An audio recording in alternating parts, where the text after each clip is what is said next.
ପିଲାମାନେ, ମୁଁ ଟିନାମିନି ମହାନନ୍ଦ ବଡ଼ପଡ଼ା ଉଚ୍ଚ ପ୍ରାଥମିକ ବିଦ୍ୟାଳୟର ସରକାରୀ ଶିକ୍ଷୟିତ୍ରୀ ଆଜିର ଏହି ଇ-ଲର୍ଣ୍ଣିଂ କ୍ଲାସରେ ତୁମମାନଙ୍କୁ ସ୍ୱାଗତ ଜଣାଇବା ସହିତ ଆଜିର ପଞ୍ଚମ ଶ୍ରେଣୀର ପରିବେଶ ପାଠର ଶିକ୍ଷାଦାନ କାର୍ଯ୍ୟଟିକୁ ଆରମ୍ଭ କରିବାକୁ ଯାଉଛି। ତୁମେମାନେ ଧ୍ୟାନ ଦେଇ ଶୁଣିବ। ପିଲାମାନେ, ଗତ କ୍ଲାସରେ ଆମେ ଭାରତର ଉଲ୍ଲେଖନୀୟ ଦର୍ଶନୀୟ ସ୍ଥାନ ମାନଙ୍କ ମଧ୍ୟରେ ଦିଲ୍ଲୀ ଓ ମୁମ୍ବାଇ ସହର ବିଷୟରେ ପଢ଼ିଥିଲେ। ବର୍ତ୍ତମାନ ଆମେ ସଂକ୍ଷେପରେ ସେଇ ଦିଲ୍ଲୀ ଓ ମୁମ୍ବାଇ ସହର ବିଷୟରେ କିଛି ମନେ ପକାଇବା। ଏବେ ତୁମେ କୁହ ତ, ଦିଲ୍ଲୀରେ କେଉଁ ସବୁ ଉଲ୍ଲେଖନୀୟ ସ୍ଥାନ ଅଛି? ହଁ, ଦିଲ୍ଲୀରେ ଆମର ପାର୍ଲିଆମେଣ୍ଟ ଅଛି, ସୁପ୍ରିମକୋର୍ଟ ଅଛି, ବିର୍ଲା ମନ୍ଦିର ଅଛି, ଆଉ ପ୍ଲାନେଟୋରିୟମ ଅଛି, ଅକ୍ଷରଧାମ ଅଛି। ଏମିତି ଅନେକ ଗୁଡ଼ିଏ ଦେଖିବାକୁ ସ୍ଥାନ ଅଛି। ଏବେ କୁହ, ମୁମ୍ବାଇରେ କ'ଣ ଅଛି? ମୁମ୍ବାଇରେ ଅଛି gateway of India, boot house, ସାଗର କୂଳ, ଆଉ କ'ଣ ଅଛି? ଆଉ ଅଛି ଜାହାଙ୍ଗୀର ଆର୍ଟ ଗ୍ୟାଲେରୀ। ଜାଣିଲ? ଏବେ ଆଜି ଆମେ ଆଉ ଗୋଟେ ନୂଆ ସହର ବିଷୟରେ ପଢ଼ିବା। ସେଇ ସହରଟି ହେଲା କଲିକତା ସହର। ଆଜି କଲିକତା ସହର ବିଷୟରେ ଆମେ ଜାଣିବା। କଲିକତା ସହରରେ ଥିବା ଉଲ୍ଲେଖନୀୟ ଦର୍ଶନୀୟ ସ୍ଥାନ ଗୁଡ଼ିକ ଭିତରେ କ'ଣ ସବୁ ଅଛି ତାହା ଜାଣିବା।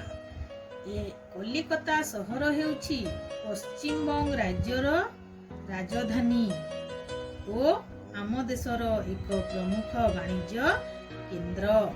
ଏହା ହୁଗୁଳି ନଦୀ କୂଳରେ ଅବସ୍ଥିତ। ଏଠାରେ ହୁଗୁଳି ନଦୀ ଉପରେ ଏକ ବିରାଟ ପୋଲ ଅଛି। ତାହାର ନାମ ହାୱଡ଼ା ପୋଲ। ଏହାର ବିଶେଷତ୍ୱ ହେଲା ଏହା ଝୁଲନ୍ତା ପୋଲ ନାମରେ ପ୍ରସିଦ୍ଧ। ଏହି ପୋଲ ବିନା ଖମ୍ବରେ ତିଆରି ହୋଇଥିବାରୁ ଏହାର ନିର୍ମାଣ କୌଶଳ ଦର୍ଶକମାନଙ୍କୁ ଆଶ୍ଚର୍ଯ୍ୟ କରିଥାଏ। ଏଠାରେ ଆଉ ଅଛି ଭିକ୍ଟୋରିଆ ମେମୋରିଆଲ। ଏଥିରେ ଇଂରେଜ ଶାସନ କାଳର ଅନେକ ଗୁଡ଼ିଏ ଜିନିଷ ସହିତ ଇଂଲଣ୍ଡର ମହାରାଣୀ ଭିକ୍ଟୋରିଆଙ୍କର ଦ୍ୱାରା ବ୍ୟବହୃତ ଜିନିଷ ସବୁ ତାଙ୍କର ସ୍ମୃତି ଆକାରରେ ସାଇତିକି ରଖାଯାଇଛି।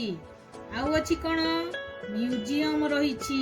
ଏଠାରେ ମଧ୍ୟ ବିରଳ ଜିନିଷ ସବୁ ଦେଖିବାକୁ ମିଳେ, ଯାହାକି ଏହି ମ୍ୟୁଜିୟମରେ ସାଇତିକି ରଖାଯାଇଛି। ଆଉ ଅଛି ବିର୍ଲା ପ୍ଲାନେଟୋରିୟମ। ଏହି ବିର୍ଲା ପ୍ଲାନେଟୋରିୟମରେ ଆମର ସୂର୍ଯ୍ୟ, ଚନ୍ଦ୍ର, ପୃଥିବୀ ଓ ଚନ୍ଦ୍ରଗ୍ରହଣ, ସୂର୍ଯ୍ୟପରାଗ ଆଦି ବିଷୟରେ ଏବଂ ଅନ୍ୟାନ୍ୟ ଗ୍ରହ ନକ୍ଷତ୍ର ମାନଙ୍କର ଗତିବିଧି ସବୁକୁ ବିଶେଷ ଭାବରେ ବୈଜ୍ଞାନିକ ମାନେ ଲକ୍ଷ୍ୟ ରଖିଥାନ୍ତି। ଆଉ ଅଛି କଲିକତାରେ କ'ଣ? ହଁ, କଲିକତାରେ ଆଉ ଅଛି ଦକ୍ଷିଣେଶ୍ୱର କାଳୀ ମନ୍ଦିର। ଏହା ହେଉଛି ମା କାଳୀଙ୍କର ପ୍ରସିଦ୍ଧ ମନ୍ଦିର। ପ୍ରତିଦିନ ଶହ ଶହ ଲୋକ ଏଠାକୁ ନିଜର ମନସ୍କାମନା ନେଇ ଦର୍ଶନ କରିବା ପାଇଁ ଆସିଥାନ୍ତି। ଏହା ହେଉଛି କଲିକତାର ଏକ ମୁଖ୍ୟ ପର୍ଯ୍ୟଟନ ସ୍ଥଳ। ଆଉ ଅଛି କ'ଣ? ଆଉ ଗୋଟେ ଅଛି ସେଇ ମା କାଳୀଙ୍କର ମନ୍ଦିର। ତାର ସେଇ ସ୍ଥାନର ନାମ ହେଉଛି କାଳୀଘାଟ। ଏହା ମଧ୍ୟ ମା କାଳୀଙ୍କର ଏକ ପୁରାତନ ମନ୍ଦିର। ଏଠାକୁ ମଧ୍ୟ ଭକ୍ତମାନେ ପ୍ରତିଦିନ ଦର୍ଶନ ପାଇଁ ଆସିଥାନ୍ତି। ଆଉ ଅଛି ବେଲୁର ମଠ। ଏହା ଗଙ୍ଗା ନଦୀ କୂଳରେ ଅବସ୍ଥିତ। ଏହା ହେଉଛି ଶ୍ରୀ ରାମକୃଷ୍ଣ ପରମହଂସଙ୍କର ମଠ।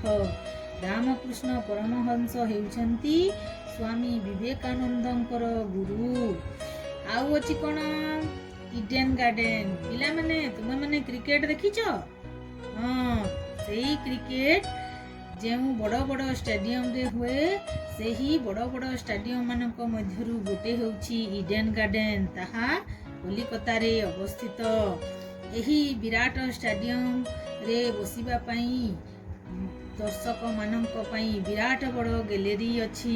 ଏଠାରେ ବିଭିନ୍ନ ପ୍ରକାରର ବଡ଼ ବଡ଼ ଆନ୍ତର୍ଜାତୀୟ ଖେଳ ପ୍ରତିଯୋଗିତା ଆୟୋଜନ କରାଯାଇଥାଏ, ଯଥା କ୍ରିକେଟ, ହକି, ଫୁଟବଲ ସବୁ ଏଠାରେ ଖେଳାଯାଇଥାଏ। ଆଉ ଅଛି କ'ଣ?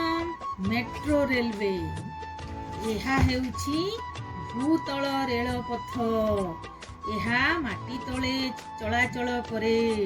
ଅନେକ ଲୋକ ଏହି ମେଟ୍ରୋ ରେଲୱେରେ ପ୍ରତିଦିନ ଯାତ୍ରା କରନ୍ତି। ଆନ୍ତର୍ଜାତୀୟ ବିମାନ ବନ୍ଦର ରହିଛି। ଆମ ସ୍ୱାଧୀନତା ସଂଗ୍ରାମୀ ନେତାଜୀ ସୁଭାଷ ଚନ୍ଦ୍ର ବୋଷଙ୍କର ନାମରେ ଏହି ଆନ୍ତର୍ଜାତୀୟ ବିମାନ ବନ୍ଦରଟି ନାମିତ ହୋଇଛି। ଏହିଠାରୁ ପ୍ରତିଦିନ ଲୋକେ ବିଦେଶକୁ ଯିବା ଆସିବା କରିବା ସହିତ ଅନେକ ଗୁଡ଼ିଏ ଜିନିଷ ପତ୍ର ବିଦେଶକୁ ଆମଦାନୀ ଓ ରପ୍ତାନି ହୋଇଥାଏ।